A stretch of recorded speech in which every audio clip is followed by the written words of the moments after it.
আসসালামু আলাইকুম। রিলেভেল স্কুলের নতুন একটি ভিডিওতে আপনাকে স্বাগত জানাচ্ছি। আমি আরেফ। গত ভিডিওতে আমরা কথা বলেছিলাম কিভাবে অ্যাবসলিউট রেফারেন্স ব্যবহার করতে হয়। তো এই ভিডিওতে আমরা তারই ধারাবাহিকতায় আরও ডিটেলসে দেখব এটা আরও বিভিন্নভাবে কিভাবে আমরা প্রয়োগ করতে পারি। সো আমাদের এখানে এই স্প্রেডশিটে দেখা যাচ্ছে এমপ্লয়ি স্যালারি ইনফরমেশন আছে, বেসিক স্যালারি দেওয়া আছে তাদের, জানুয়ারি মাসের বোনাস, ফেব্রুয়ারি মাসের বোনাস, মার্চ এপ্রিল বোনাস, এই বোনাসগুলো আমরা বের করব। তো কোম্পানির আমাদের পলিসি আছে, একটা পলিসি হচ্ছে যে 10% বোনাস দেওয়া হয় এই বেসিক স্যালারির উপর। তো আমরা দেখি এটা ক্যালকুলেট করতে পারি কিনা। সেটা ক্যালকুলেট করার জন্য আমরা প্রথমে এখানে যাব, এইখানে গিয়ে আমরা ইকুয়াল সাইন দিয়ে প্রথমে দিব হচ্ছে বেসিক স্যালারি অর্থাৎ B2 ইনটু দিব হচ্ছে আমরা বোনাস পার্সেন্টেজ অর্থাৎ K1। এখন আমরা যেহেতু চাই যে K1টা কোনোভাবেই যেন চেঞ্জ না হয়, আমাদের সবার বেসিক স্যালারির সাথেই এই 10%টা গুণ হবে, সেক্ষেত্রে আমরা কি করব, আমরা এখন F4 প্রেস করে আমরা দুইটা ডলার সাইন দিয়ে দিব K এর এবং 1 এর আগে। এরপরে যদি আমরা এন্টার দিই তাহলে কি হবে, 9000 এর 10% হয়ে যাচ্ছে 900। এখন যদি আমরা এটাকে কি করি, এখানে ড্র্যাগ করে ছেড়ে দিই তাহলে দেখব যে আমরা সবগুলোরই 10% বের হয়ে গেল।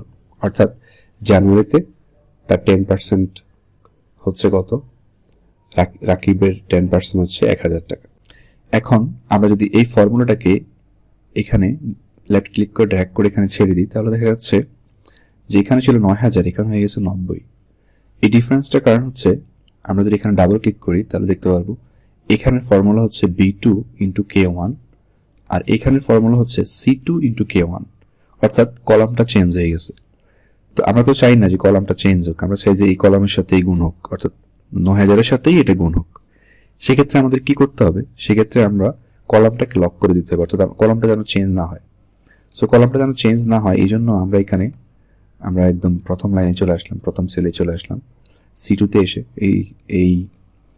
এইখানে এসে আমরা যেটা করতে পারি ডাবল ক্লিক করে এই যে B2 আছে এখানে কার্সরটা নিয়ে আমি প্রেস করতে পারি F4 প্রেস করার সাথে এখানে দেখা যাচ্ছে দুটো ডলার সাইন হয়ে গেছে। এই F4 কে যদি আমি আরেকবার যদি আমি প্রেস করি তাহলে দেখা যাচ্ছে $2। অলরাইট, আমি যদি আরেকবার প্রেস করি F4 টাকে তাহলে দেখা যাচ্ছে $B2। ঠিক আছে, ডলার সাইন এর পরে B2, অর্থাৎ আমরা একবার প্রেস প্রথমবার দিলে দেখা গেছে সবগুলো দুটো ডলার সাইন আসবে, এরপরে দিলে আসবে যে এই রো নাম্বারের আগে ডলার আসবে, এরপরে আমরা যদি আরেকবার দিই F4 তাহলে হচ্ছে কলাম নাম্বারের আগে ডলার সাইনটা আসতেছে। তো আমরা যেহেতু চাচ্ছি যে কলামটা যেন চেঞ্জ না হয়, সো আমরা এভাবে রেখে এন্টার দিব। এবার সেম ভাবে আমরা এই ফর্মুলাটাকে কপি করে নিচেও দিয়ে দিলাম। এবার আমরা চাইলে এখানে লেফট ক্লিক করে এটাকে এখানে দিয়ে দিতে পারি। এখন 900 হয়ে গেল, কোনো চেঞ্জ হয়নি, মানে সবকিছু ঠিক আছে, প্রপার। এখন যদি আমরা চাই যে এটাকে কপি করে নিচে নিয়ে আসতে, হয়ে গেল। আমরা যদি চাই যে মার্চ এপ্রিলের একই ফর্মুলা ইউজ করবো, আমরা জাস্ট এখানে এরপর এটাকে সিলেক্ট করে এই হ্যান্ডেলটাকে জাস্ট দিয়ে টান দিলেই হবে।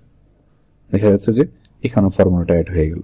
সো আমরা যদি চেক করি যে এখানে কি হচ্ছে, এই সেলে দেখা যাচ্ছে B3 এর সাথে গুণ হচ্ছে K1 যেটা আমরা চাইতেছিলাম। এই সেলে আমরা চেক করি দেখা যাচ্ছে B6 এর সাথে গুণ হচ্ছে K1, হুইচ ইজ রাইট। তাহলে আমরা এই প্রবলেমটাকে, যে একটা প্রবলেম এখানে অ্যারাইজ হয়েছিল, সেই প্রবলেমটাকে আমরা কিভাবে হ্যান্ডেল করলাম সেটা হচ্ছে আমরা কলামের আগে দিয়ে ডলার সাইন ইউজ করার কারণে কলামটা আর চেঞ্জ হয় নাই। আমাদের দেখা গেছে রো চেঞ্জ হয়েছে, যেহেতু আমরা এই পাশ থেকে এই পাশে নামতেছি, উপর থেকে নিচের দিকে যাচ্ছি, তো সেক্ষেত্রে রোটা দেখা গেছে আমাদের চেঞ্জ হয়েছে, কিন্তু আমাদের কলামটা চেঞ্জ হয়নি।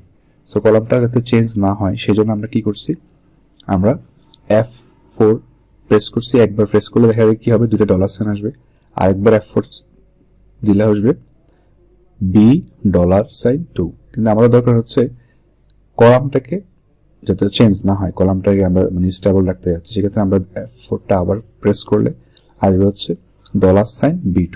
অথবা আমরা চাইলে একদম ম্যানুয়ালি এখানে মাউসটাকে আমরা এখানে নিয়ে গিয়ে শিফট 4 দিলে এখানে ডলার সাইন চলে আসবে।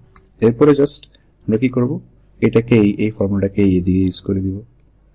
দেখা গেছে পুরো এটাকে এদিকে ড্র্যাগ করে দিলে পুরোটা ব্যাপী আমরা সেম ফর্মুলা ইউজ করে ফেলবো। সো আমরা দেখলাম কিভাবে অ্যাবসলিউট রেফারেন্স ইউজ করতে হয়। অ্যাবসলিউট রেফারেন্স নিয়ে আমি আরেকটা ভিডিও করব, সো এটা দেখার আমন্ত্রণ জানিয়ে শেষ করছি।